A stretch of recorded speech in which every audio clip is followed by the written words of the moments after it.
అయ్యో చాలా ఉన్నాయి.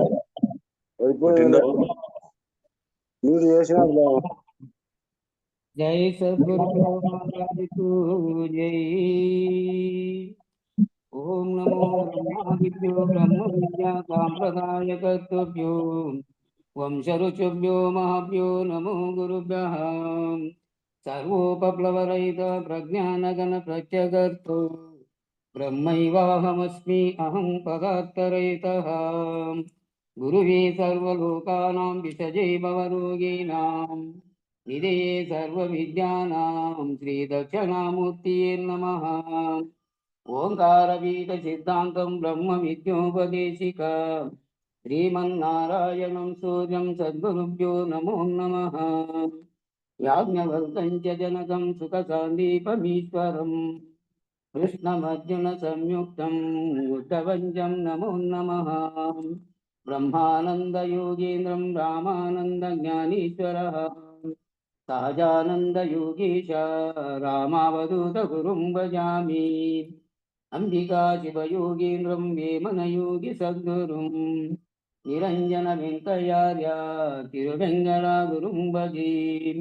శ్రీధర స్వామి యోగీంద్రం శివరామాఖ్య దీక్షితం కంబాలూరి అప్ప బ్రహ్మ సద్గురుభ్యో నమో నమః. పరశురామ సీతారామ భాగవత కృష్ణ యోగీనాం కీర్కాణ లక్ష్మణార్య సద్గురుభ్యో నమో నమః. బృహద్వాదిష్ట సిద్ధాంతం పూర్ణబోధోపదేశిక శ్రీ వెంకటేశ్వర యోగేంద్రం సద్గురుభ్యో నమో నమః. ఆత్మానాత్మ అతీతమనిశం కేవలాత్మోపదేశిక శ్రీ వేముల రామయ్యార్య యోగేంద్రం సద్గురుభ్యో నమో నమః. చరాచరమతీతం చ అచల పూర్ణోపదేశిక శ్రీ పూర్ణానంద పుల్లయార్య సద్గురుభ్యో నమో నమః. పూర్ణబోధ సుధానిధిం పూర్వపుణ్యఫలప్రదం వేదాంతానంద సద్గురుం వెంకటరమణార్య గురుం భజే. పూర్ణానంద పుల్లయార్య పుత్రరత్న మహాగురుం కృష్ణానంద విభుం దేవం కృష్ణమూర్తి నమో నమః.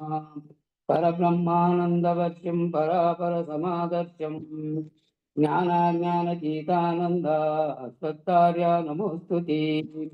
సర్వకాలాకాల ప్రత్యక్షం సర్వోత్తమ సుశాశ్వతం విరహితానంద గురుం వెంకటదాసార్యం భజే.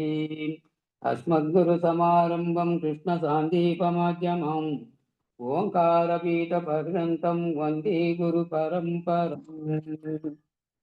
జై సద్గురు బ్రహ్మరాజుకు జై. ఎరుకను విడిచే లక్షణం. ఎరుక విడిచే లక్షణం ఇక మీకు నెరిగించదను ఎరుగుడి. పరతంత్రమైన ఎడలా ఈ ఎరుక పావనము భక్తులారా. పరిపూర్ణమిపుడు తన్ను ఎరుకను గుర్తెరుక కదెరుగు ఎప్పుడు. పరిపూర్ణము తన్నను ఎరుకెపుడి ఎరుకేగు భక్తులారా. తలలో గనబడు జగమును మేల్కని తిలకించి చూడు మెట్లో. అల శరీరము ఎరుకయో లేదట్లో అచలమున భక్తులారా. కర్పూర చితి ఎలాగో అలాగే కనబడుదు ఎరుక ఎప్పుడు. అర్పితము గురికైతే అప్పుడే రథమును భక్తులారా. ఆది అంత్యము లేకను ఈ ఎరుక ఆది అయి అఖిలమునకు ఆధారమై ఉన్నది లేదెప్పుడు భక్తులారా. తనను తాగలిగినట్టి ఎరుక తన్నెప్పుడు గుర్తెరుగును. తనకు తాలేకపోవు మారు సద్యమది భక్తులారా. పిల్లల బొమ్మలాట తల్లిదండ్రి కల్లగా దలచినట్లు. తల్లిదండ్రుల ఆటలు గురువులకు కల్లగును భక్తులారా. ఏడు కొండల పైనను ఉండేటి మేడలో పలజ్యోతిని గూడి బయలు చూడగా ఎరుక పాడవును భక్తులారా ఓ కొవల పల బిందువు ఉంచితే ఓం అని శబ్దించును ఓ కుదాపల బిందువు ఇది ఏమగు భక్తులారా పరిపూర్ణ బోధ చేత మేల్కలిన ఎరుకయందదు గురు కటాక్షంబు చేత తొలగును గురు తెపుడు భక్తులారా గురు కటాక్షంబు చేత తొలగును గురు తెపుడు భక్తులారా జై సద్గురు ప్రభు మహారాజ్ కు జై జై పూర్ణానంద పుల్లయార సద్గురు ప్రభు మహారాజ్ కు జై జై విష్ణానంద కృష్ణమూర్త్యార సద్గురు ప్రభు మహారాజ్ కు జై జై విరహితానంద మంగళదాచార్య సద్గురు ప్రభు మహారాజ్ కు జై హిందువుల గురుభక్త మండలికు జై జై గురుదేవ జై గురు జై గురు జై గురు 29వ 29. పరమ పురుషుడనెవ్వడు ఎరికెట్టుదో తెలిపి అవల ఎరుకను విడిచే తెరివెట్టిదో ఇన్నియు నాకెరిగించు మటంచు బల్కనిత్తన గురుడు జై గురు. ఏం చెప్తున్నా అంటే శిష్యుడు గురు శిష్య సంవాదంగా మలిచాను ఈ బుక్నని ఇంతకుముందే ప్రారంభ పద్యాల్లోనే ఇంతకుముందు గురువు గారు ఈ గ్రంథ రచయిత అయినట్టు భాగవత కృష్ణదేశకేంద్రుల వారు చెప్పారు. గురు శిష్య సంవాదం లాగా ఒకరు అడిగినట్టుగా ఒకరు చెప్పినట్టుగా తానే ఆ ప్రశ్నల్ని జవాబుల్ని అట్లా ఇప్పుడు ఇంతకుముందు పరమ పురుషుడు అయినటువంటిది ఆ ఎరుక ఈ రెండింటి గురించి రెండే ఉన్నాయి. ఒకటి పరమ పురుషుడు అనేది లేని ఎరుక అనేది ఒకటి అని ఆయన చెప్పినందువల్ల కింద ప్రశ్న అడుగుతున్నాడు. సద్గురుదేవా, పరమ పురుషుడు అనగా ఎవరో, ఎరుకనగా ఎట్టిదో ఈ రెండు వృత్తాంతమును నాకు ఎరుకపరిచి ఆ పైన ఎరుకను విడిచే మార్గం ఎట్టిదో నాకు ఎరిగించవలేను అని అడిగాడు. మీరు చెప్పేటువంటి ఆ పరమ పురుషుడు అనగా ఎవరు, ఆ ఎరుక అనగా ఎట్టిది, ఈ రెండు వృత్తాంతం నాకు ఎరుకపరిచి ఆ పైన ఎరుకను విడిచే మార్గం చెప్పండి అని శిష్యుని మాటలు విని గురువు ఈ విధంగా పలుకుతున్నాడు. నే పెద్దల చే విన్నది నీపై దయబుట్టి చెప్పనే బూలితి నీకా పద్ధతి నంతయు విని ఏ పద్ధతి కాశపడకు ఇది విడువకుని.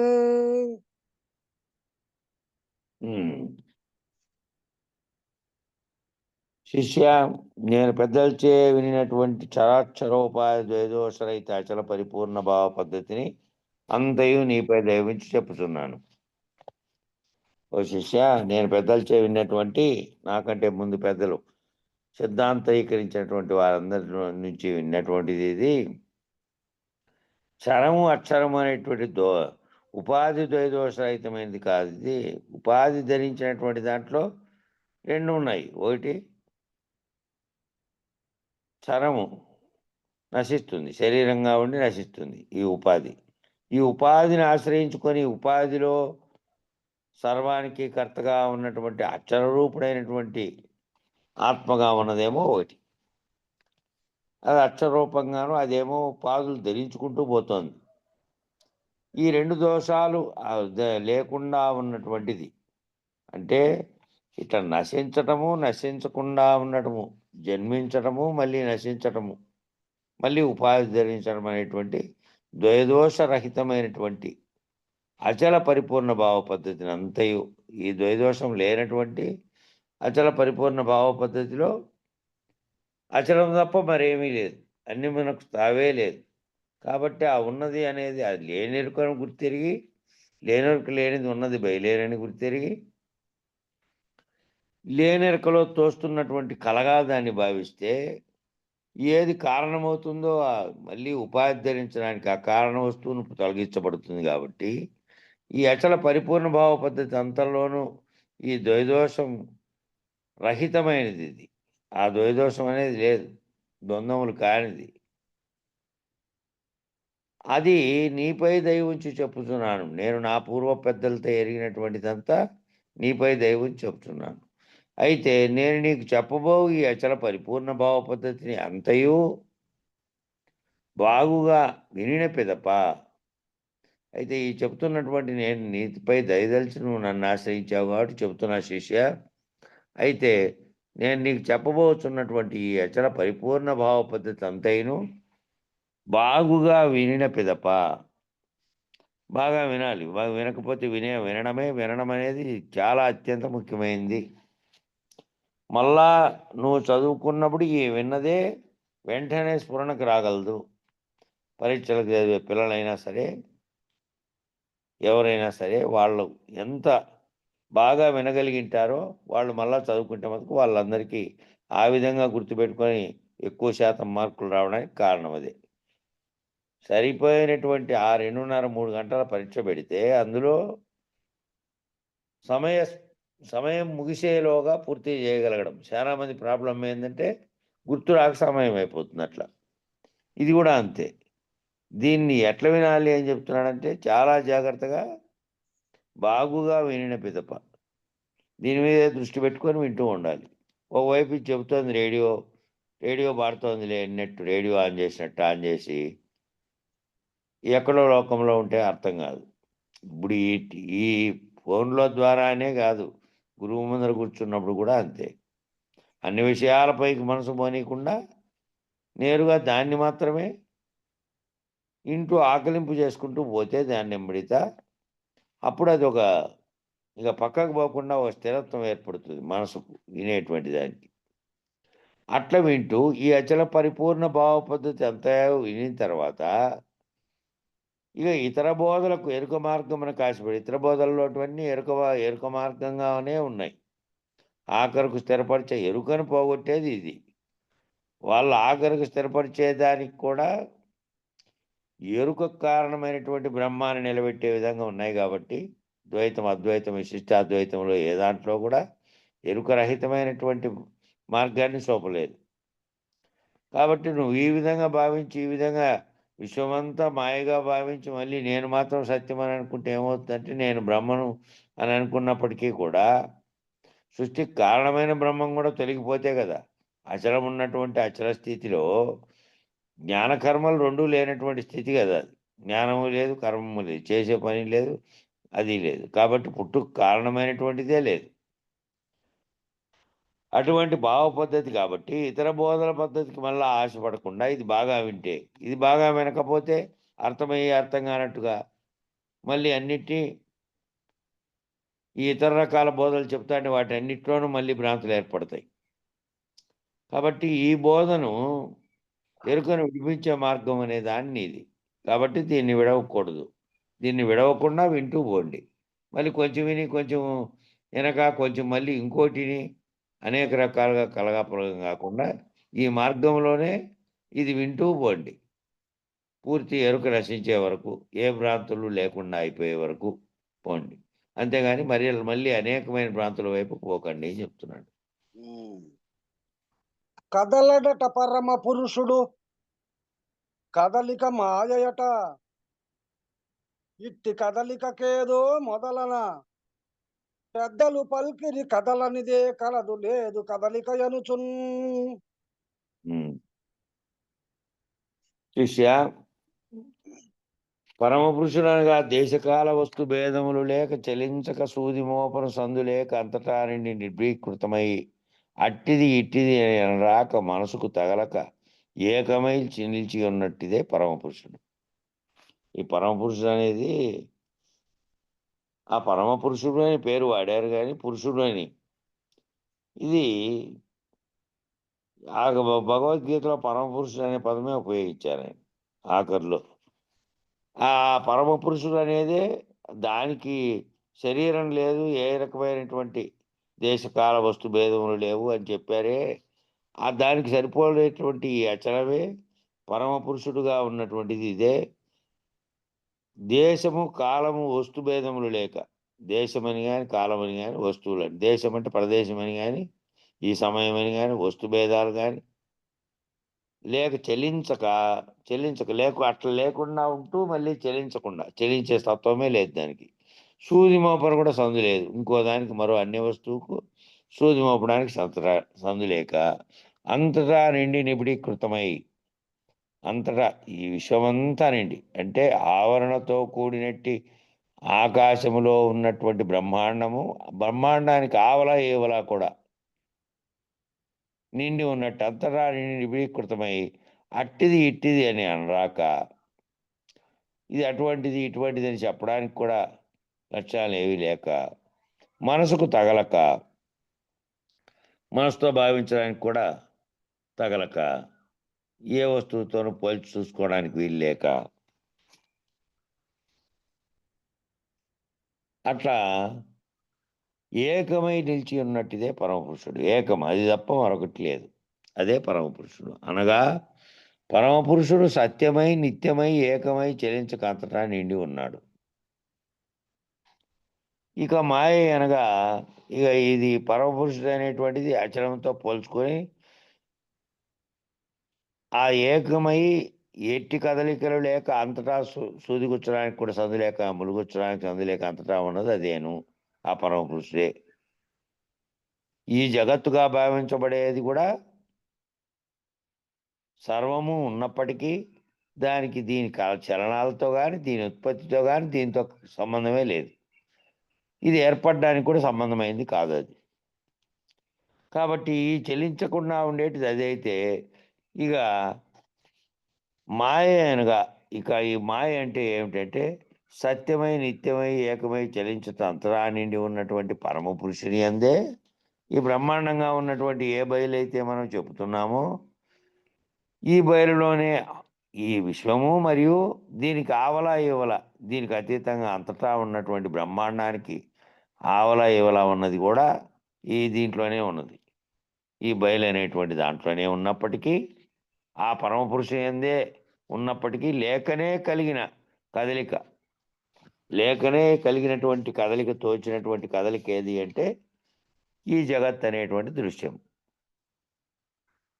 అటువంటి పరమపురుషునిలో ఎటువంటి లక్షణాలు లేకుండా, దేనికి కారణం కాకుండా ఉన్నటువంటి పరమపురుషు యందు లేకనే కలిగినటువంటి కదలిక, సూది మోపన సందులేక అంతటా నిండి ఉన్న చెలించక ఏకమై ఉన్నటువంటి పరమపురుషుని యందే చలనంతో కూడిన ఈ ఎరుక కలుగుటకు మూలం ఏది అని పెద్దలను అడిగితే, ఈ చలనంతో కూడుకున్నది ఆ చెలించకుండా ఉండే దాంట్లో ఎట్లా పుట్టింది అంటే దాని చలనంతో కూడిన ఎరుక కలుగుటకు మూలం ఏంది అని పెద్దలను అడుగ్గా, పెద్దలు ఇటు సెలవిచ్చిరి. అంతటా నుండి చెలించకేకమై ఉన్నట్టి పరమపురుషుడే కలడు, కానీ చలనంతో కూడిన ఎరుక లేదు. లేకనే తోచినటువంటి కల వంటిది ఇది. ఆ కలవలనే ఈ జగత్తుతో కూడి సర్వము నీవు నేనుతో కూడినటువంటి సర్వము, ఈ కదలికలు కలిగినటువంటి సర్వము ఈ ఎరుకే లేకనే తోచింది. ఇది తోచడానికి దానికి ఎట్టి సంబంధము లేదు. అంతటా నిండి ఉన్నటువంటి దానికి ఇది తోచడానికి ఏ సంబంధము లేదు. ఇది తనకు తానుగానే మూలం లేకుండా తోచింది. ఈ ఎరుకలు నిజానికి లేనే లేదు అని అనగా కదలని పరమపురుషుని యందు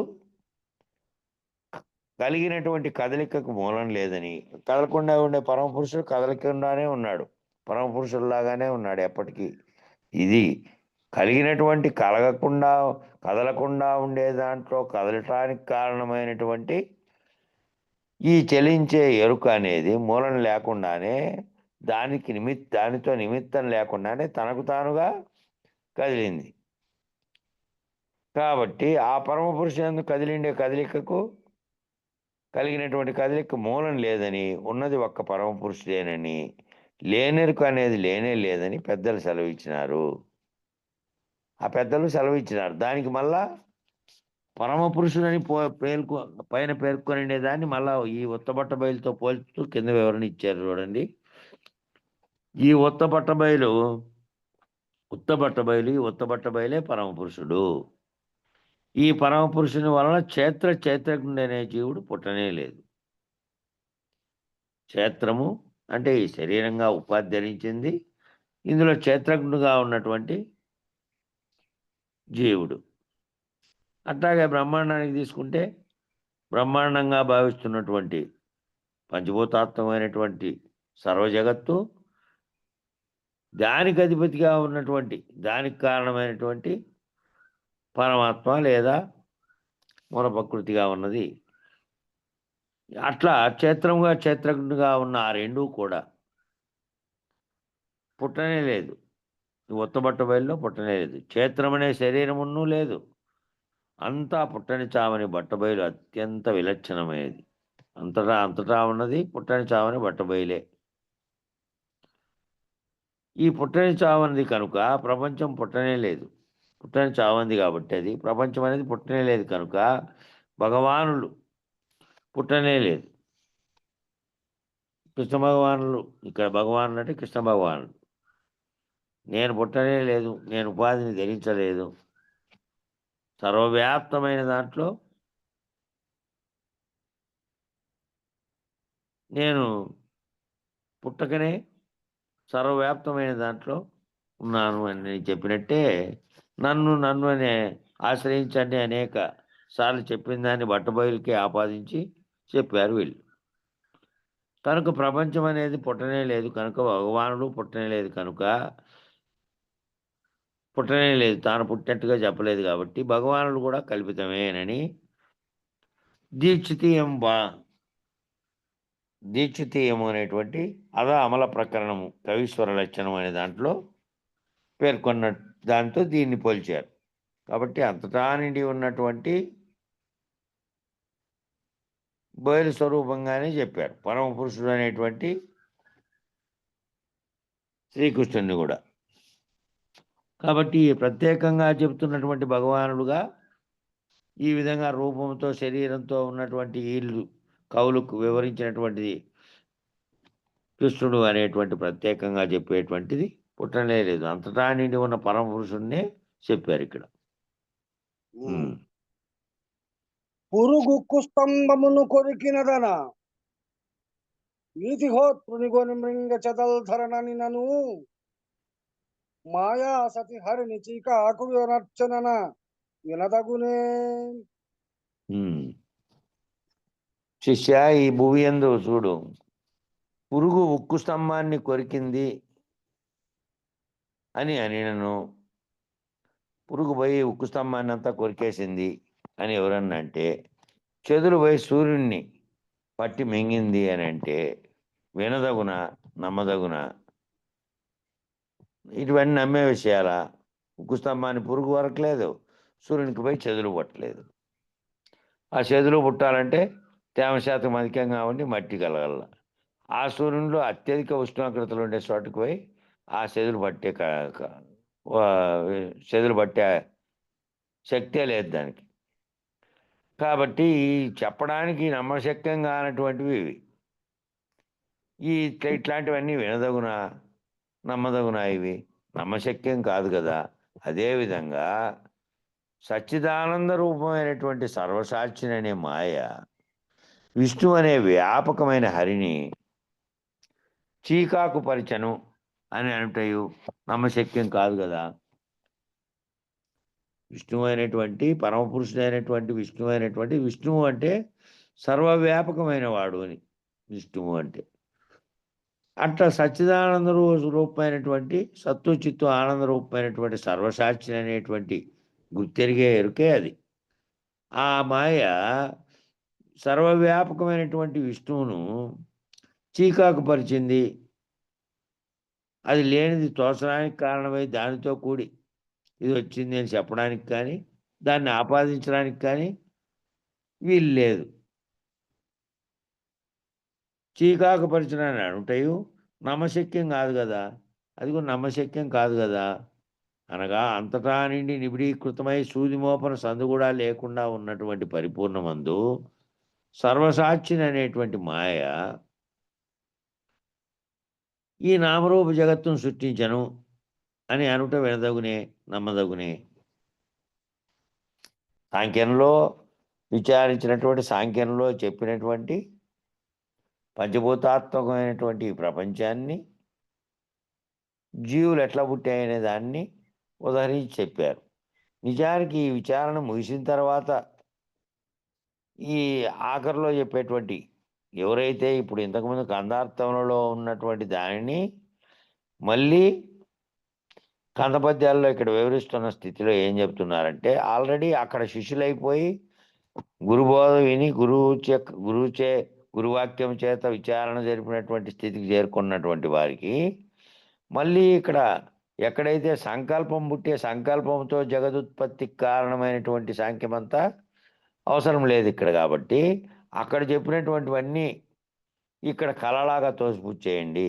ఈ పుట్టడానికి ఇది పుట్టింది, అది కదిలింది, ఆ కదిలిండేది దీనికి కారణమై దాన్ని కదిలించింది అనేది ప్రారంభ స్థితిలో కనబడే జగత్తును వివరించడానికి, కనబడే జగత్తులో నీ పాత్రను వివరించడానికే చెప్పారు. ఇప్పుడు ఇంత విచారణ జరిపిన తర్వాత ఇప్పుడు మళ్ళా దాన్ని తీసుకోవాల్సిన పని లేదు, నమ్మశక్యం కాదు అది. ఎందుకంటే ఇది సర్వసాక్షి అనేది కూడా మాయగా కల్పించినది కూడా. కళలో వచ్చిన వస్తువులు ఏ విధంగా కళలోంచి మేల్కొంటే పోయినాయో అట్లాగే ఒక ఇంద్రజాలికుడు సృష్టించినటువంటి వస్తు ప్రపంచం అంతా నిజం తెలిసిన తర్వాత నిజానికి ఎట్లా లేదో దాన్ని గుర్తెరిగే స్థితిలోకి వచ్చిన తర్వాత గురువాక్యం చేత తాను పరిపూర్ణాన్ని ఎరిగిన తర్వాత ఇది మళ్ళా ఇప్పుడు నమ్మాల్సిన పని లేదు. అప్పుడు సర్వసాక్షిననే మాయ నామరూప జగత్ అంతా సృష్టించిందని వినదగునా నమ్మదగునా, అది నమ్మశక్యం కాదు. కాబట్టి అప్పుడు నీవు నిర్ధారణకు రావాలి. ప్రపంచం ఏ కాలమునందును పుట్టనే లేదు, ఏ కాలంలో కూడా ఇది పుట్టనే లేదు, నిజంగా కళలో తోచినట్టుగా తోస్తుంది. ఆ కళలోనే నువ్వు ఈ జగత్తంతా విచారణ జరుపుకుంటూ ఉన్నాము. ఇప్పుడు జరుగుతున్నటువంటి వ్యవహారం కూడా కలేను. జాగ్రత్తావస్థగా భావిస్తూ నువ్వు అన్ని కార్యాలలో వ్యవహరిస్తున్నట్టుగా భావిస్తున్నది కూడా కలేను. కాబట్టి ఏ కాలంలో ఇది పుట్టలేదనే నిర్ణయానికి రావాలి. దానికి మళ్ళీ కింద వివరణ ఇచ్చారు. ఒకటోది మాయాసతి. అహం స్ఫురణ అనే పరాశక్తి, నేను అనేటువంటి స్ఫురణ కలిగినటువంటి పరాశక్తి అనేది సచ్చిదానంద రూపమైనటువంటి సర్వసాక్షి అనే మాయ, ఈ సత్తు చిత్తు ఆనంద రూపమైనటువంటి సర్వసాక్షిని అనేటువంటి మాయ, ఈ రెండు దీక్షితీయంలో చలవాక్యం అనే దాంట్లో ఉన్నాయి. ఆ అహం స్ఫురణ అనేది పరాశక్తి, సచ్చిదానంద రూపమైనటువంటి సర్వసాక్షి అనేటువంటి మాయ అదే. హరి అనే దానికి ఇచ్చారు ఇక్కడ మళ్ళా. ఆ పైన మాయాసత్య అనే దానికి ఇచ్చారు. హరి అంటే విష్ణువు అనే వ్యాపకమైనదే. హరి అంటే విష్ణువు అనేటువంటి వ్యాపకమైనదే, అదే పరమ పురుషుడు. దీక్షితీయం అచల వాక్యముల్లో ఇది ఉంది. కాబట్టి ఆ పరమ పురుషుడు అయినటువంటి సర్వవ్యాప్తమైనటువంటి దాన్ని కదిలించింది ఆ మాయ అనేటువంటిది వచ్చి అని చెప్పడానికి లేకుండా కింద అమ్మవారు అనేది ఇస్తున్నారు. మళ్ళా అమ్మవారితో కూడితేనే అయ్యా అమ్మవారుగా ప్రకృతి పురుషులుగా ఆచరణ దాంట్లో చెప్పినటువంటిది ఏమైందంటే మొదట పుట్టినప్పుడు ఆ శక్తివంతమైనటువంటి శక్తి అనేది లేదు. కేవల సంకల్పం చేత తాను సృష్టించబడి తనను తాను చూసుకోవాలని జగన్నాటకాన్ని సృష్టించడానికి కారణమైన వస్తువుగా కేవలము తన్మాత్ర సహితంగా ఉన్నదాన్ని మళ్ళా కార్యరూపం ధరించడానికి ఆ శక్తే తోడ్పడింది, పరాశక్తి అనేటువంటిది అక్కడ ఇచ్చారు. అయితే ఇక్కడ చెప్తున్నారు, ఇక్కడ మళ్ళా గుర్తెరిగే ఎరుక సచ్చిదానందం అనే అదే కన్నుల యందు ఉన్నది, చూచేది సచ్చిదానందం కనుక నేను ఎరుగుదును అనే అనుభవం ఉన్నది కనుక నేనే సచ్చిదానందం. ఈ సచ్చిదానందమే పరదేవత అనే అమ్మవారు, సర్వాన్ని గుర్తెరిగే అమ్మవారు కనుక లలితా సప్తకోటి మహామంత్ర స్వరూప సాక్షిని అని ఉన్నది. లలితా సహస్రనామంలో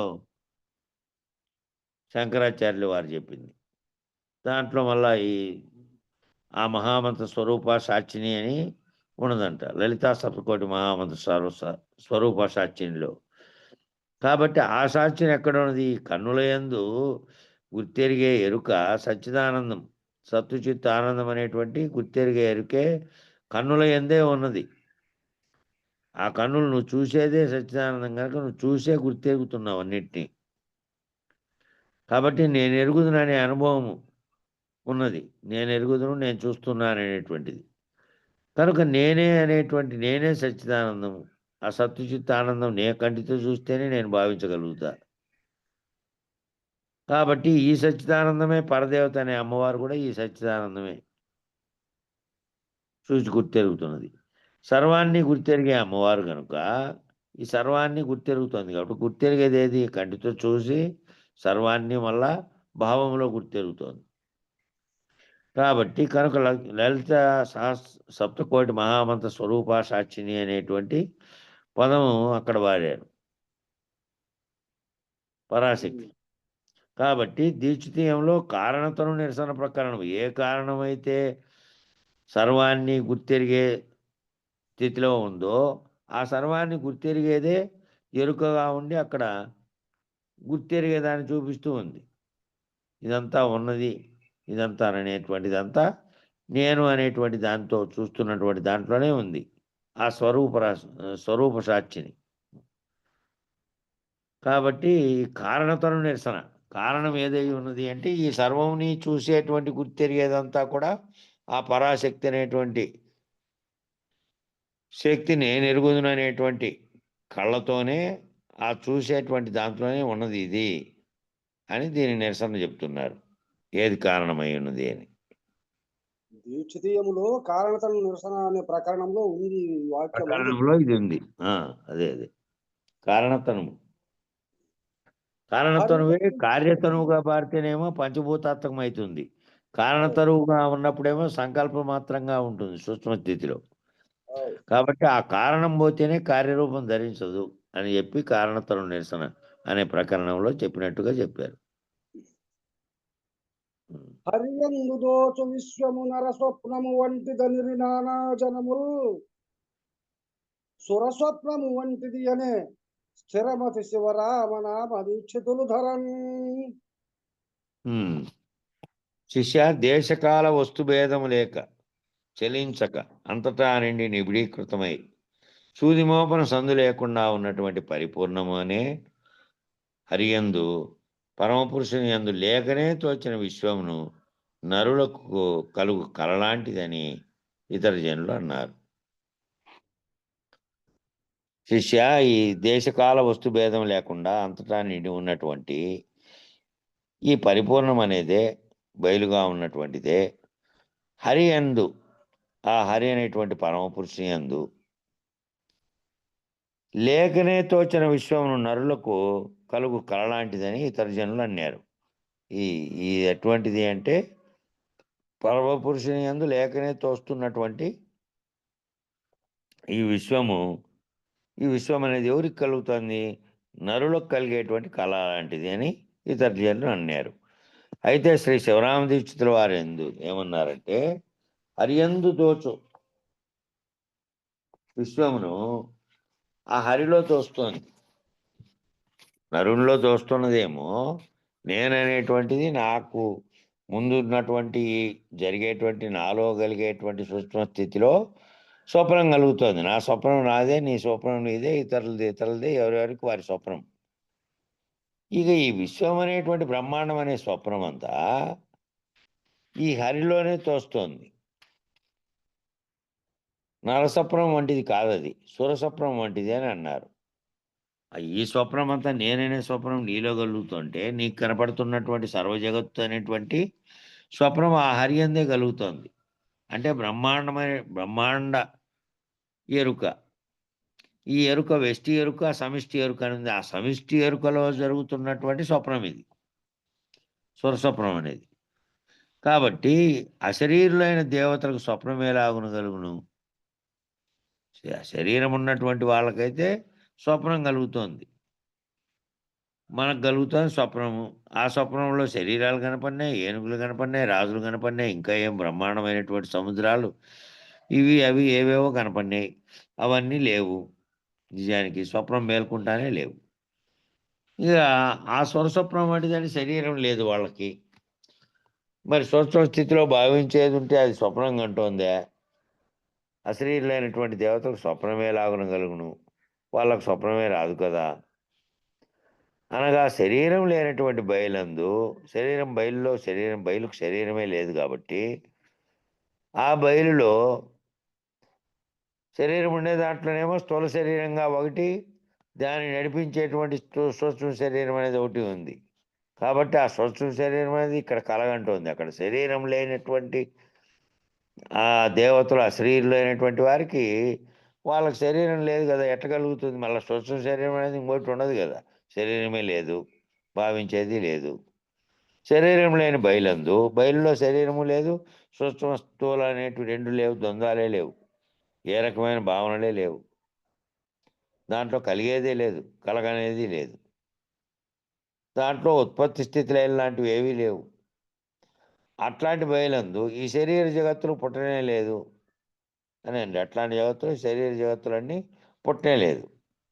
ఆ కళ వంటిది నువ్వు కంటున్నటువంటి కళలో ఏ విధంగా ఇవన్నీ కన్నావో ఆ మిగిలిందంతా కూడా ఆ కళే. బ్రహ్మాండం అంతా కూడా కళే. మళ్ళా కింద గీత పద్యం ఇచ్చారు. జగములన్నీ మాయ, జన్మంబులను మాయ, మాయ తనువులన్నీ మాయ సుమ్మి, మాయ కన్నా వేరే మహిమలు లేవయ్యా, గురువరేణ్య వలన నరయవలయు, గురువుని వల్ల తెలియవలవు. జగములు అన్నీ మాయే, జన్మములన్నీ కూడా మాయేను. ఈ మాయ తనువులన్నీ కూడా మాయే సుమ్మి, మాయ కన్నా వేరే మహిమలు ఏమీ లేవు. ఈ మాయే ఇవన్నీ కల్పిస్తున్నటువంటి, లేనిదే ఉన్నట్టు తోపింపు చేస్తున్నటువంటిది ఇది. కాబట్టి శరీరాలు లేవు, జగములు లేవు, జన్మాలు లేవు. ఇదంతా మాయ కంటే వేరేటువంటి మహిమలే లేవు అసలు.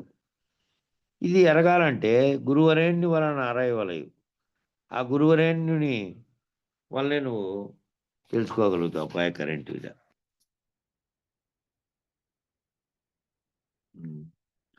గురువరేణ్యు వలన ఎరుగవలయు అని చెప్పారు. ఎరుక, అహంకారము, దేహము ఒక్కటే గాని వేరే లేనే లేదు. కాబట్టి ఎరుక అనేది ఈ గుర్తెరుగుతున్న చైతన్యమే ఎరుక. అహంకారము అంటే నేనంటున్నది, పలుకుతున్నది. మళ్ళీ దేహము అంటే స్థూలంగా కనపడుతున్నటువంటి ఈ ఆకారంతో కూడినటువంటి దేహము. ఇవన్నీ ఒక్కటే కానీ వేరే లేనే లేదు. ఇవన్నీ ఒక్కటే. ఎరుకను విడిచి దేహం ఉండదు, దేహాన్ని విడిచి ఎరుక ఉండదు. ఎరుక లేకుండా దేహం ఉందంటే గాఢ నిద్రావస్థలోనో, సమాధి స్థితిలోనో, లేకపోతే చనిపోయిన దేహంలాగా ఉంటుంది సమాధి స్థితిలో కానీ, లేదంటే గాఢ నిద్రా స్థితిలోనూ, మరణించిన స్థితిలోనూ, కోమాలో ఉన్నట్టు. కాబట్టి ఆ ఎరుక లేకుండా ఇది పని చేయలేదు. దేహాన్ని విడిచి ఎరుక ఉండదు. దేహాన్ని విడిచి ఎరుకుంది అనుకో, దేహం నిర్జీవం అయిపోయిన తర్వాత ఎరుక ఎక్కడుంది? ఇంకా దేహం ఈడ పడిపోతానే అది పోయింది. అది ఉపాధి ధరించే తత్వం ఉంటే అక్కడ పోయి ఎక్కడో ఉపాధి ధరిస్తుంది. లేదంటే ఇక్కడ గురువాక్యం చేత పోయిన వాళ్ళు అందుకనే ఏది విడిచాలంటే ఎరుక విడిస్తే చాలు. దేహం విడిచినప్పటికీ ఎరుక పోతే దేహం విడిచిని విడిచకపోని మళ్ళీ జన్మకు కారణమైనది ఉండదు అని చెప్పిండేది. కాబట్టి ఎరుకను దైవమని తలచరాదు, ఆ ఎరుకే దైవమని తలుస్తూ ఉన్నారు. మామూలుగా జనులంతా జరుగుతున్నటువంటి అంశం అది. ఎరుకే దైవమని నమ్మి కొలుస్తున్నారు. ఎరుకకు హాని కలదు. ఎరుక అనే దానికి హాని ఉంది. ఎరుక ఎక్కడ పోయింది? అది నువ్వు లేనప్పుడు, నువ్వు భావించడం, నువ్వు సమాజ స్థితిలో ఉన్నప్పుడు, నీకు మరపు కలిగినప్పుడు, నీవు శరీరం లేనప్పుడు ఎక్కడ పోయింది? ఎరుకకు హాని కలిగి లంకనాలు చేయనప్పుడు హీనస్వరము కలుగుతున్నది కదా. ఎరుకకు హాని కలిగి లంకనాలు చేయనప్పుడు అంటే తీవ్రమైనటువంటి అనారోగ్యం కలిగి పూర్తిగా మాట్లాడలేని స్థితి కలిగిండేటువంటి దేహం అయిందనుకోండి. ఆ దేహం ఉంది. లంకణాలంటే విరేచనాలు కలిగి నీరసం వచ్చినప్పుడు. నీరసం అదే మరి శరీరానికి ఏదైనా నీరసం కలగనీగాక. ఏ రకమైన తీవ్రమైన నీరసం కలిగితే శరీరం ఏమవుతుందంటే శరీరం ఉంటుంది. ఈ గుర్తెరిగేది శరీరంలో ఉన్నప్పటికీ కూడా ఆ స్పష్టత లేదు. స్పష్టత కోల్పోయి హీన స్వరంతో చెప్పగలిగేది కూడా లేదు. కొన్నిసార్లు సైగలు కూడా సరిగా అవగాహన కలిగే స్థితిలో, చెప్పగలిగిన స్థితిలో ఉండదు. శరీరానికి లక్షణాలు కలిగితేనేమో విరోచనాలు కలిగితే అనేక సార్లు అయినటువంటి వాడు ఏ విధంగా ఉన్నటువంటి హీనంగా పడిపోతాడో అదేవిధంగా ఏ రకమైనటువంటి తీవ్రస్థాయి అనారోగ్యం కలిగినప్పటికీ శరీరం కృంగిపోయిందనుకో ఆ శరీరంలో గుర్తిరిగేది ఏమవుతుందంటే హీనస్వరం అయిపోతుంది. అది అంతకుముందు ఉన్నటువంటి స్పష్టత కోల్పోతుంది. అందువల్ల ఎరుకకు హాని కలదని తెలియవలయను. కాబట్టి ఎరుక అనే దానికి హాని కలగాలి. కొన్నిసార్లు శరీరం బతికే ఉంది, మంచంలోనే ఉంది, ఏది చెప్పలేని స్థితి. కళ్ళు అటువైపు ఇటువైపు మెదిలినప్పటికీ చెప్పలేని స్థితి కూడా వస్తుంది. కాబట్టి ఎరుకకు హాని కలదని తెలియవలయను. మృత్యుకాలమందు హీనస్వరమగుచున్నది. మృత్యుకాలం సమీపించిందనుకో చనిపోయే స్థితి వచ్చింది.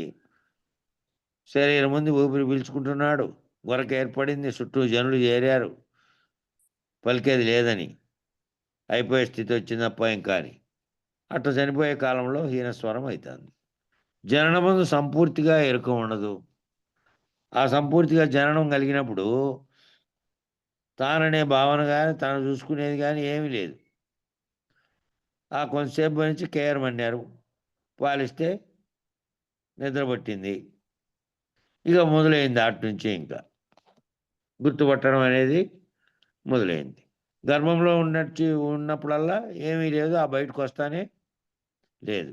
అయితే ఇటీవల స్కానింగ్ చేస్తున్నారు కాబట్టి స్కానింగ్లు అనేటివి వచ్చినాయి కదా ఇప్పుడు, గర్భంలో అంటే స్కానింగ్లు. మొన్న ఒక స్కానింగ్ దీంట్లో పెట్టారు, గ్రూప్లో దేంట్లోనే పెట్టారు, చూస్తుంది దాంట్లో. ఆ స్కానింగ్లో గర్భంలో కూడా ఆ పిల్ల నవ్వినట్టుగా పెదాలు కదిలిస్తోంది. నవ్వడానికి భావించేటువంటిది ఏదైనా ఉంటే తప్ప నవ్వేకి వీలు కాదు. నవ్వడం ఏడవడం అనేది భావనల వల్ల కలిగేటివి మళ్ళా పుట్టిన తర్వాత. కానీ అటువంటి కదలిక మాత్రమే కదిలింది కానీ అక్కడ భావం ఏమీ లేదు. ఎందుకంటే దేన్ని భావించేది చూసేది ఇంకా ఏర్పడలేదు కాబట్టి. కాబట్టి జననమందు సంపూర్తిగా ఎరుక ఉండదు. అందువలన ఎరుకకు క్షీణగతి కలదు. నిధులలో ఎరుక ప్రకాశించదు. గత జన్మ స్మృతి, అది గత జన్మలో ఉన్నటువంటి స్మృతి. అప్పుడు ఒక సంవత్సరం పాప వరకు కూడా అప్పుడే నవ్వుతుంది, అప్పుడే ఏడుస్తుంది. అది గురుగారు చెప్తా ఉండి ఆయన. సంవత్సరం 2 నెలలు 3 నెలల వరకు ఉంటుందని చెప్తాడు ఆయన. వరకు ఉండదు, కొన్ని నెలల వరకే. ఎందుకంటే ఇక్కడ మళ్ళా నేననేటువంటి నా స్మృతి ఏర్పడింది, ఇక్కడ మళ్ళీ కొత్త స్మృతి నేర్పారు కదా, కాబట్టి ఈ స్మృతులు వస్తాయి, ఆ స్మృతి పోతుంది. ఇది స్మృతి కాదు. ఇక్కడ ఏమైతుంది, స్మృతి అంటే అప్పుడెప్పుడుదో కదా, ఇప్పుడు జరుగుతాయనే దాంట్లోకి మళ్ళీ ఈ లోకంలో ఇప్పుడు నేర్పినవన్నీ గుర్తొస్తాయి. ఇప్పుడు అమ్మ నాయన అదిగో ఇదిగో వాడు వీడు ఈ వస్తువు ఇవన్నీ చెప్తారు కదా ఇప్పుడు, అవన్నీ ఎరుకలేక పడిపోతాయి. అది పోతుంది పాత స్మృతి. అందువలన ఎరుక కాని కలదు. ఏ విధంగా చూసినా ఎరుక కాని ఉన్నది. అటువంటి ఎరుక నిత్యం అనరాదు. ఎరుకను ఎరుగుట గురుద్రోహము. ఎరుక పుట్టనే లేదు. కాబట్టి అటువంటి ఎరుక నిత్యము సత్యము అనరాదు. ఎరుకను ఎరుగుట అంటే ఎవరైతే ఈ గురువాక్యం చేత గురు ఉపదేశం పొందారో వాళ్ళు ఎరుక రహితంగా, అంటే జరుగుతున్న దాన్ని అంతటినీ కలవలే భావించి ఏ ఎరుకైతే సంకల్పించి నీవు ఉన్నట్టుగా తోపింపజేస్తున్నదో, ఈ జగత్తు ఉన్నట్టుగా తోపింపజేస్తున్నదో అది మూలం లేకుండానే వచ్చింది. కాబట్టి ఆ తోపింపజేస్తున్నటువంటి కళలో నేను కూడా ఉన్నట్టుగా నేను భావన కలుగుతుంది తప్ప నిజానికి లేనిదే అనేటువంటిది భావనతో ఉండాలి. మళ్ళా ఈ గుర్తెరిగేటువంటిది ఉన్నదని మళ్ళా గుర్తెరిగే ఎరుకను ఎరుగుట గురుద్రోహము. గురువు నిన్ను రైతపరిచేకి నీవు లేవు, నీకు కారణమైన వస్తువు లేదు, జగత్తుకు కారణమైన వస్తువు లేకుండా తీసేసిన తర్వాత నేను రైతపరిచిన తర్వాత ఎరుక పుట్టనే లేదనేటువంటి స్థితిలో ఉండాలి. కానీ ఎరుకను మళ్ళా గుర్తెరిగి ఎరుక ఉన్నదని చెప్పి దాంట్లో ఎరుగుట గురుద్రోహము అని చెప్తున్నారు. ఈ ఉత్త బట్టబయలందు జగత్తు కలగనే లేదు. ఈ ఉత్త బట్టబయల్లో జగత్ అనేది కలగలేదు అని దీక్షితేమ సమాజ నిరసన ప్రకరణ చెప్పేది. ఫోన్ ఒప్పు చేస్తాను, బుక్కో చేస్తాను పట్టుకొని చెప్తాండ. కరెంటు పోయింది, వాన మొదలైంది. సురలందు దోచు స్వప్నము, హరియందున దోచు విశ్వము, ఆ సురల హరిం ఎరిగిన కళా విశ్వము తా మరుగవే తమలేమి నెరిగి అతి బిడియమునన్. ఆ ఈ పద్యమునందు అచల పరిపూర్ణ భావం క్లుప్తంగా వివరించి ఉన్నారు. హరి అనే పరమ పురుషుని యందు అంటే ఈ బయలందు తోచు ఈ విశ్వము, ఈ బయలందు తోచేటువంటి బయలుకేమో తెలియదు. ఈ విశ్వం తోస్తున్నది ఎవరికి అంటే నీకు నాకు ఈ తోస్తుంది.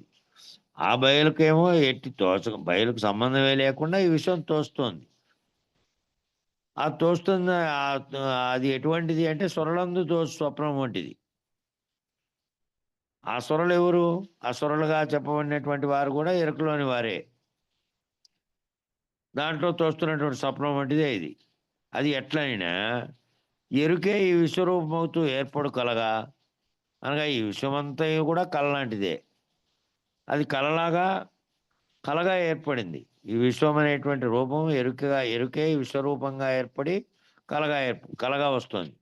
అంటే విశ్వం ఏర్పడింది అనేది, విశ్వం జరుగుతున్నది అనేది, విశ్వంలో నిన్ను నీవు గుర్తెరగడం అనేది అంతా కలే. అనగా ఈ విశ్వమంతయును కూడా కళ లాంటిదే. ఈ ఎరుకే బయలును పరమపురుషుని గురు సూచన ఉండసూచనచో, గురు సూచన చేత ఎవరైతే ఈ ఎరుకతోనే మళ్ళా దాన్ని చూడాలన్నా కూడా ఎరుకే. గురువు చెప్పేది ఎరుకతోనే, ఉండచూపేది ఎరుకతోనే. శిష్యుడు కూడా దాన్ని గుర్తెరిగి ఊహతో ఊహించగలిగేది ఈ ఎరుకతోనే. ఈ ఎరుకే బయలును పరమ పురుషుని. ఈ బయలు అనేదాన్ని, పరమ పురుషుడు అనేదాన్ని గురు సూచన చేత కనుక ఉండచూసిన తర్వాత ఎప్పటికీ ఉన్నది ఆ బయలేనని, ఆ బయలు ఉత్పత్తి స్థితుల కారణాలతో సంబంధమే లేనిదని, ఇదే ఉత్పత్తి స్థితిలో జరిగి ఇదే మూలం లేకుండా వచ్చి మూలం లేకుండానే ఇది పోతోందని, కాబట్టి ఇది కేవలం మధ్యలో జరుగుతున్నటువంటి కళ వంటిదని ఆ బయలందు తన కలిమి మృషగా భావన చేసి, ఆ బయలు అనే దాంట్లో తన కలిమి అంటే తానున్నట్టుగా తోస్తున్నదంతా కూడా కేవలం మాయ అని చెప్పి, మృష అంటే లేనిది, అట్లా లేనిదిగా భావన చేసి ఈ కళ విశ్వంలో తమంతట తాముగా బయలందు లేకుండా పోను. ఈ కళ అనేటువంటి విశ్వమంతా తనంతట తానుగా బయలందు లేకుండా పోతుంది. ఆ ఎరుక అనేది ఏదైతే కలగంటుందో ఈ విశ్వాన్ని, ఇది కలలాగా పోతుంది, బయలందు లేకుండా పోతుంది. ఏది బయలును నువ్వు గురు సూచన చేత భావన చేసి ఆ బయలు పరమపురుషుడు ఒక్కటేనని, ఆ బయలందు ఇది లేకనే తోచిందని భావన చేసి, అది అప్పటికీ ఉన్నదని, దానికి నశింపు లేదని, దీనికైతే నశింపు ఉన్నదని, ఇది మూలం లేకనే కేవలం కలవలి తోచిన దాంట్లో ఉందని నువ్వు గుర్తెరిగితే బయలందు ఇది లేకుండా పోతుంది. అది ఎట్లనగా అని మళ్ళా 3 పాయింట్లు ఇక్కడ చెప్పారు. సద్గురు కృపచేత సూదిమోపన సందు లేకుండా బయలే అంతటా నిండి ఉన్నదని దృఢం చేసుకొని, సద్గురు కృపచేత, గురువు యొక్క కృపచేత ఈ సూదిమోపన కూడా సందు లేకుండా బయలే అంతటా ఉందని దాన్ని దృఢం చేసుకొని, ఈ లేకుండా సూదిమోపన సందు లేకుండా అంతటా ఉన్న దాంట్లో ఇది లేకనే కేవలం కలవలే తోస్తున్న బ్రహ్మాండం అనేది గుర్తెరిగి అచల పరిపూర్ణ భావాన్ని గ్రహించవలను.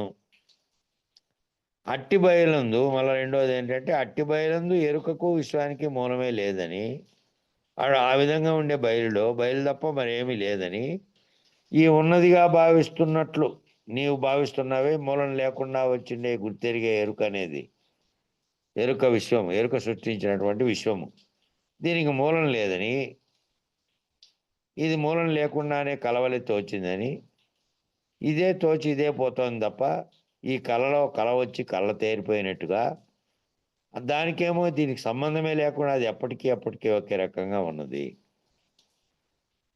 కాబట్టి అట్టి బయలులో ఎరుక విశ్వానికి మూలమే లేదనేది తాత్పర్యం చేసుకోవాలి.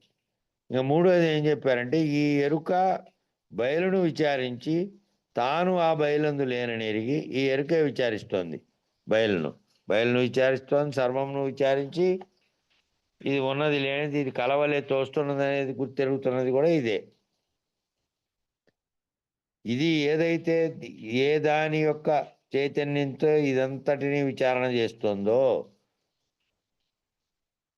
ఆ విచారణ చేస్తున్నటువంటి ధ్యాన శక్తి కూడా అది లేనిదేనని, అది ఎరుక అనేటువంటి దాంతోనే ఈ అన్నిటినీ నేను విచారిస్తున్నానని, అది చైతన్యంగా ఉన్నటువంటి ఆ ఎరుకే విచారించడానికి తగినటువంటి జ్ఞానం అదే, జ్ఞానము అదే, ఎరుక అదే. కాబట్టి అట్టి బయలులో ఎరుక విశ్వానికి మూలం లేదని ఎరిగి తాత్పర్యం చేసుకుంటే, ఇక ఈ ఎరుక బయలును విచారించి తానే ఆ బయలందు లేనని ఎరిగి బయలందు తన కలిమి మృషయని, బయలులో తానున్నట్టుగా భావిస్తున్నదంతా తన యొక్క ఉనికి, కలిమంటే ఉనికి, తాను ఉన్నట్టుగా భావిస్తున్నదే అంతా మృషయని, లేనిదని, కేవలం అది మాయ అని ఎరుకని వదిలి ఉండవలేను. ఎరుకని వదిలేసి ఉండాలి. ఇదంతా కేవలం ఎరుకనే కళలో జరుగుతోంది. ఈ కళ ఏ విధంగా కళ జరిగితే కళలోంచి మేల్కొంటే సర్వము లేదో, అట్లాగే ఎప్పటికీ స్థిరంగా ఉండేటువంటి బయలులో మూలం లేని కళ ఒకటి కలిగి, ఆ కళలో నేను ఈ జగత్తు అంతా ఉన్నట్టుగా భావించబడుతున్నాం అంతే తప్ప నిజానికి లేవని, ఆ కళలోనే ఈ విచారణ అంతా జరుగుతోందని, ఆ కళ ఎగిరిపోతే ఉన్నది ఎప్పటికీ కూడా ఈ ఈ సూదిగుచ్చన సందు లేకుండా ఉన్నటువంటి పరిపూర్ణమే సర్వము అంతటా నిండి ఉన్నదని తెలుసుకొని తనకు స్థానం లేదని ఇది వెళ్ళిపోవాలి. ఎరుకను వదిలి ఉండాలి అని భావాన్ని చెప్పారు ఆవిడ. కథల నిధి కదలదన్నాడు, కదలిక కలదాని కగుపడదు, కదలిక లేదది కావున, ఇది పరమ రహస్యం ఎవరెరుగరు దీని. ఇది పరమ రహస్యమైనది. ఇది ఎవరు ఎరగాలంటే ఊరికే సులభంగా తెలుసుకోగలిగేది కాదు ఇది. కాబట్టి శిష్య, కదలకుండా ఉండే ఈ పరమ పురుషుడు అనేటువంటి బయలు ఎప్పటికీ కదలదు. అది ఎప్పటికీ కదలదు. అది యథావిధిగా ఈ బ్రహ్మాండమంతా దానిలో మూలం లేకుండా వచ్చిపోయినప్పటికీ వచ్చింది పోయిందనే స్పృహ కూడా దానికి లేదు. దానికి ఎటువంటి స్పృహ లేదు. కాబట్టి కదలనేటువంటి పరమపురుషుడు ఎప్పటికీ కదలడు. కదలిక కలిగిందా, కదిలేదంతా ఎరుకే. అతడు చట్టువలె కదలకు సూదిమోపన సందు లేకుండా అంతటా నిండి, చట్టువలె అంటే కదలకుండా ఉన్నటువంటి రాయివలె కదలకుండా ఉండి, దాంట్లో మళ్ళీ సూదిమోపన కూడా సందు లేకుండా అంతటా నిండి ఉండి ఏకమై నిలిచి ఉంది. అది కదలిక కలిగిన ఈ మాయ రూపైనటువంటి ఎరుక ఆ పరమపురుషుని కనుగొనజాలదు. కదలిక దేనికి కలిగింది? మాయ రూపంగా ఉన్నటువంటి ఎరుకకే కదలిక కలిగింది. కదలిక కలిపి ఓ సంకల్పం అనేది ఏర్పడి, దాని ద్వారా తానంతటిని ఈ కనపడుతున్న సర్వజగత్తును తానే కలగని, ఆ కళలో తాను ఇతరత్వమైనటువంటి బంధాలతో సహా సర్వాన్ని కూడా తానే ఏర్పరచుకుంది ఆ ఎరుక అనేటువంటి కళ. అటువంటి కళ ఆ పరమపురుషుని కనుగొనజాలదు. ఎందుచేతనగా అది కదలిక లేక అంతటా నిండి ఉంది. అది కదలిక లేకుండా అంతటా నిండి ఉంది. మళ్ళీ దానికి ఆచ్ఛాదన ఏమీ లేదు. ఆచ్ఛాదన అంటే దానికి రూపం కానీ దాని యొక్క నీడ కానీ లేదు, ఏమీ లేదు. లేనిది కాబట్టి దాన్ని ఎరగడానికి చూడడానికి భావన ఊహతో చెందాల్సిందే తప్ప అది కదలిక లేకుండానే అంతటా నిండి ఉంది. అంతటా నిండి ఉన్న అచలమునందు మరి ఏ ఇతరం ఏది జ్వరబట్టుకు తావులేదు కదా, జ్వరబడే కూడా తావులేదు. కావున అది సత్యము, ఇది మాయ. అదేమో సత్యంగా ఉన్నది, నిత్యంగా ఉన్నది. అది ఎప్పటికీ సృష్టి ఉన్నప్పటికీ లేనప్పటికీ కూడా ఉన్నది. కాబట్టి అది ఎప్పటికీ సత్యం. ఇదేమో మాయ. ఇది మాయ అంటే ఇది కదలిక కలిగి ఉంది, ఈ కదలికలతో కల్పించుకుంది. ఈ కళ తేరిపోతానే ఇది ఉండదు. ఈ మాయతో ఏర్పడినటువంటి జగత్తు కూడా కలవలేతో వచ్చింది, కల మేలుకుంటానే జగత్తు లేదు. ఆ విధంగా ఇది దీనికి పుట్టుక ఉంది, మళ్ళా నశించడం అనేది ఉంది. సృష్టి జరిగింది అనేది మళ్ళీ ప్రళయకాలం వచ్చి మళ్ళా అందులోనే లీనమైపోయింది అనేది ఉంది. కాబట్టి లేకుండా తోస్తున్నటువంటిది మాయ. అదేమో అఖండము, అది ఒకప్పుడు అఖండంగా ఉన్నది. ఉందనా ఆ? తురియంలోకి కూడా పోయి ఉంటుంది ఒకప్పుడు. ఆ! తురియము. అదే తుర్యంలే. తుర్యం హ్మ్. మరపు వంటి స్థితిలో కలిగి ఉండడమే హ్మ్. తుర్యం గూడా. తుర్యము అంటే దీని మూడవస్థల్ని గుర్తెరిగినటువంటి స్థితిలో ఉండి మళ్ళీ అక్కడ అచేతనంగా ఉండిపోవడం. ఆ! ఎందుచేతనగా అది కదలిక లేక అంతటా ఉంది. అంతటా నిండి ఉన్నటువంటి దాంట్లో జొరబడ్డకు తావు లేకుండా ఉన్నది. అదేమో సత్యము. ఇది మాయ. అదేమో అఖండము. ఇది ఖండాఖండములు. ఇది అనేక ఖండాలుగా, అనేకులుగా తయారైనటువంటిది ఉంది. ప్రాణులుగా, జీవులుగా, జడములుగా అన్ని రకాలుగా ఉన్నది. ఇదంతా ఖండాఖండములుగా ఉంటే అఖండంగా ఉన్నటువంటిది అది ఒక్కటే ఉన్నది. దానికి మళ్ళీ ఏ రకమైన చీలికలు గాని, దానికి మళ్ళా ఇంకో రూపం గాని, బింబ ప్రతిబింబాలు గాని ఏమీ లేవు అది. జొరబట్టకు దాంట్లో తావు లేదు. అది అఖండంగా ఉంది. ఇది ఖండాఖండములుగా ఉంది. అది పుట్టుక, గిట్టుక లేకుండా ఉంది. ఇదేమో సచ్చి పుడుతోంది. అది నామరూప కర్మలు లేవు. ఇదేమో నామరూప కర్మలు కలిగినది. పేరుంది. పేరు ఏమిటికి పెట్టారు? రూపం కలిగిన తర్వాత పేరు పెట్టారు. ఈ రూపంతో ఉన్నది రాయి. ఈ రూపంతో ఉన్నది జంతువు. ఈ రూపంతో ఉంటే చెట్టు. ఇట్లా నామరూపాలు కర్మలు కూడా కలిగి ఉంది. కర్మలంటే చేసే పనులు. అది మాట లేని బయలు. అది మాటే లేదు. అది మాట్లాడేదే లేదు దాంట్లో. ఇదేమో మాట ఉన్నటువంటి ఎరుక. ఇది మాట అనేది మాట్లాడుతున్నటువంటి ఎరుక ఇది. సర్వమును తన భాష ద్వారా వ్యక్తపరుస్తోంది. దాని ద్వారా కనుక్కుంటోంది. దాని ద్వారా చెప్పగలుగుతోంది. మాట ఉండేటువంటి ఎరుక ఇది. అదేమో జ్ఞానవర్జితం. అది జ్ఞాన అజ్ఞానములు రెండింటిని వదిలినటువంటిది. అది లేనిది. దాంట్లో లేవు అవి. జ్ఞానం ఉంది అంటే జ్ఞానమే ఎరుక. కాబట్టి అది దాంట్లో ఎరుక లేదు. అది లేదు. జ్ఞానవర్జితం అది. ఇది జ్ఞానస్వరూపం. ఇదేమో జ్ఞానస్వరూపంగా ఉంది ఎరుక. జ్ఞానస్వరూపంతోనే సర్వంను విచారించి మళ్ళా తన మూలం విచారించి, జగత్తు మూలం విచారించి, ఇది మూలం లేనిదే వచ్చిందని, మూలం లేకుండానే వచ్చినది దానికి అతీతంగా ఉన్నటువంటి దానిలో అది తప్ప మరో దానికి అవకాశమే లేదని, అది కదలనే కదలని, ఇది కదులుతోందని ఇదంతా విచారణ చేసింది. ధ్వని మొదలగు తన్మాత్ర లేనిది. శబ్దమైనటువంటి శబ్దానికి కారణమైన తన్మాత్ర కూడా దీంట్లో లేదు. ఎందుకంటే ఆ ధ్వని తన్మాత్ర మొదటగా పుట్టి దాంట్లో మళ్ళా ఆకారము మకారములైన బీజాక్షరములు ఏర్పడి దానితో గుణములు కలిగి జగత్తును కలగడానికి కారణమైనటువంటి వస్తువుగా అది ఉంటే అది కూడా లేదు దీంట్లో. ఆ తన్మాత్ర కూడా లేదు దాంట్లో. ఇది ధ్వని మొదలగు తన్మాత్రలు కలదు. ఇదేమో ధ్వని మొదలైనటువంటి ఇతర తన్మాత్రలు కలిగి ఉండేది ఇది. అదేమో త్రిగుణరహితం. అది 3 గుణాలు లేనటువంటిది. ఇదేమో 3 గుణాలు కలిగినటువంటిది ఎరుక. కావున అసత్యరూపైన ఎరుక. అసత్యరూపమైనటువంటి ఎరుక. ఎరుక అంతా అసత్యరూపమైనటువంటిది. సత్యరూపమైన బయలు కనగొలదాలి. దానికి ఎందుకంటే దాంట్లో గుణములు లేవు. దాంట్లో తన్మాత్రలు లేవు. దాంట్లో మార్పు చేర్పులు లేవు. పరిణామ వికారములు లేవు. పుట్టుక చాచుట అనేది ఏదీ లేదు. ఎప్పటికీ ఒకే సత్యరూపమై ఒకే రకమైన స్థితిలో ఈ సృష్టి ఉన్నప్పటికీ లేనప్పటికీ ఉంది. కాబట్టి ఈ మార్పులన్నీ చలనాలన్నీ దేంట్లో కలుగుతున్నాయంటే అసత్యరూపమైనటువంటి ఎరుకలోనే కలుగుతున్నాయి. కాబట్టి ఇది సత్యరూపమైన బయలును కనుగొనజాలదు. మరి బయలును కనుగొనట ఎట్లు? మరి బయలుని ఎట్లా కనుక్కోవాలి? ఎట్లా కనుక్కునేది ఇంకా బయలును? సూర్యుని చూడబోయిన చీకటి తనంతట తానుగా లేకుండా పోయిన చందముగా సూర్యుని చూడాలని ఎదురు చూస్తున్నటువంటి ఈ చీకటి అనేటువంటిది సూర్యుని చూడకుండానే సూర్యుని యొక్క కిరణాలు ప్రసరించేటువంటి దాంతోనే సర్వము లేకుండా పోయినట్టు, చీకటి పోయినట్టుగా తనంతట తానుగా లేకుండా పోయిన చందమామగా, ఆ చందమామ కూడా అంతే స్వయం ప్రకాశం కాదది. చందమామగా కాదు. ఈ లైట్ లేదు, కేవలం దీని లైట్లో వెలుతురులో చదువుతున్నాం.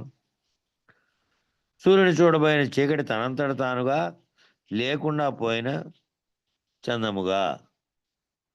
సూర్యుని చూడబోయి ఎదురు చూస్తూ ఉంటే ఏ రోజైనా దినము ఎదురు చూడండి, ఎన్నాళ్ళైనా ఎన్ని కోట్లాది సంవత్సరాలు గడిచినప్పటికీ సూర్యుని ఎప్పటికీ చూడలేదు అది. ఎందుకంటే దాని రాకడ కంటే ముందే ఇది పోతుంది. అదే చందముగా బయలును చూడబోయిన ఎరుక. ఎరుక అనేది ఒక చీకటి లాంటిది అనుకోండి, బయలు అనేది వెలుగు లాంటిది అనుకోండి. దాన్ని చూడబోవాలంటే అది ఎట్లా చూడలేదో, ఎరుక ఎప్పుడైతే చూడబోవాలి అనుకుంటుందో బయలు అనేది, దాంట్లో బయలులో ఎరుక రహిత స్థితి ఉన్నది కాబట్టి, ఎరుక లేనటువంటి స్థితి అందులో ఉన్నది కాబట్టి, ఎరుక లేకుండా మూలం లేకుండా కలవలే వచ్చింది అని చెప్పి దీనికి స్థానం లేదు కాబట్టి, దాన్ని ఊహ చేత, గురువాక్యం చేత, ఊహ చేత తాను దానిని నమ్మి ఇది లేనిదని భావించాల్సిందే తప్ప, దాన్ని చూసి ప్రత్యక్షంగా చూసి ఇదిగో ఇలా ఉన్నదని భావించడానికి లేదు. ఈ విధంగా ఉండవచ్చునేమో అనేటువంటి ఊహతో తాను ఎరగాల్సిందే ఆ గురువాక్యంతో పోల్చుకొని. ఇదిగో ఇలాంటి దృష్టాంతంతో, ఇది చెప్పిన దృష్టాంతం సూర్యుని చూడబోయిన చీకటి తనంతట తానుగా లేకుండా పోయిన చందంగా, ఆ చీకటిని ఎవరు వచ్చి పాలదోలలే. లేకపోతే ఈ విధంగా నువ్వు పో ఇదిగో సూర్యుడు వస్తాడని చెప్పలే, ఏ రకమైనటువంటిది లేదు. ఇంకా సూర్యుని రాబోతున్నటువంటి సూర్యుని యొక్క కిరణాల పరుచుకుంటానే అప్పటికే పోయింది. ఇంకా అట్లా లేకుండా పోయిన చందంగా బయలును చూడబోయిన ఎరుక కూడా తనకు తానుగా ఆ విధంగా లేకుండా పోవును. ఎరుక ఈ రీతిగా బయలును ఎరిగి, ఎరుక అనేది ఈ బయలుని ఈ విధంగా ఎరిగి ఎగిరిపోయిన పిదప, అంటే లేకుండా అయిపోయిన పిదప, ఇక బయలును అట్టిది ఇట్టిదని గుర్తెరిగేవారు లేరు. గుర్తెరిగేవాడు ఎవరు? నువ్వే. గుర్తెరిగేది ఏది? ఎరుక. నీలో ఎరుక గుర్తెరిగేది పోయిన తర్వాత నువ్వు గుర్తెరిగే స్థితిలో లేవు. ఇంకా మరపు చెందిన స్థితిలో, సమాధి చెందిన స్థితిలో, స్థూల శరీరం గాఢ నిద్రా స్థితి లేకపోయినప్పుడు గుర్తెరిగేది ఏ విధంగా లేకుండా విరమించబడినటువంటి స్థితిలో ఉందో, అట్లా నీ ముందు అంతటా ఉన్నప్పటికీ అంతటి నుంచి నువ్వు విరమించిన స్థితిలో ఉన్నావు, ఎరుక రహితమైనటువంటి స్థితిలో ఉన్నావు. జాగ్రత్తలోనే ఎరుక రహిత స్థితిలో ఉన్నావు, జాగ్రత్త అవస్థలో ఉన్నప్పుడు కూడా. కావున అది పరమ రహస్యం. అది పరమ రహస్యంగా ఉంది. ఎవరు దానిని గుర్తెరగరు. పరిపూర్ణం ఎప్పటికీ చూడరాదు. అది చూడరాదు. అది కేవలం గురు సూచన చేత తామెరిగి తమ భావనలో ఊహించాల్సిందే తప్ప అది ఎప్పటికీ జాడ కనపడేది కాదు, గుర్తించబడేది కాదు. మంగళం చెప్పండి. ఇంకా సమయం సరిపోయింది. సకల దేశములందు సర్వకాలంబుల సకల వస్తువులందు సందులేక సకల చరాచర సాక్షి రహితుడవైన సగుణ నిర్గుణాతీత సద్గురు దేవా మంగళమో మంగళమో. శ్రీ పుల్లయార్య మంగళమో మంగళమో. శ్రీధర స్వామికి శిష్యుడై నిలచిన శివరామ దీక్షితుల సేవ చేసి భావాతీత కేవలత్వం పైన దేవా గురుపీఠమో త్రోవా నెరిగిన స్వామి మంగళమో మంగళమో. కామ క్రోధముల కడ తెచ్చి మనము నవే మారు పుట్టంగా వేసారియో స్వామి శ్రీవేముల రామ గురువర్యుల ప్రేమతో పూజించి భూమా తెలిపిన స్వామి మంగళమో మంగళమో. ధరను కృష్ణాపురవరమున వెలసియు కరుణతో శిష్యుల కావనించి సరియ గుణచల పరిపూర్ణము ఎరిగించి మరపు తెరపుల బాపు మగనీయా నీకో మంగళమో మంగళమో. శంకరుడాదిగా సకల దేవతలును పొంకముగా నీదు పూజ చేయా వెంకటాచలమయ్య కొంక వేడంగా సంకటంబుల బాపు సద్గురు దేవా మంగళ మంగళము మంగళము శ్రీ పుల్లయాయ మంగళము మంగళము శ్రీ పూర్ణానంద మంగళము మంగళము మంగళం గురుదేవాయ మఖనీయ గుణాత్మనే సర్వలోక శరణ్యాయ సాధురూపాయ మంగళం. ఓం శాంతి శాంతి శాంతికి.